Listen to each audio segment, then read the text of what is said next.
Сатана, излез! Някой посети душата ми.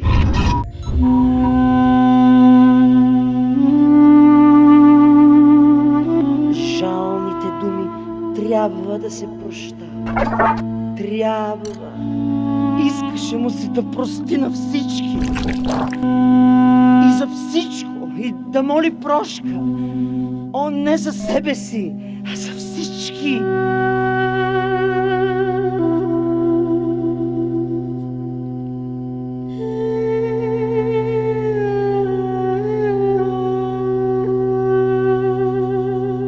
Господи!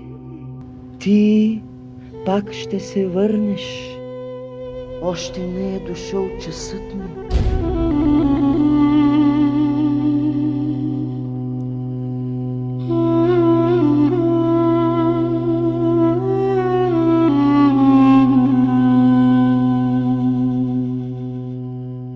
Кой може да каже на себе си: свят съм?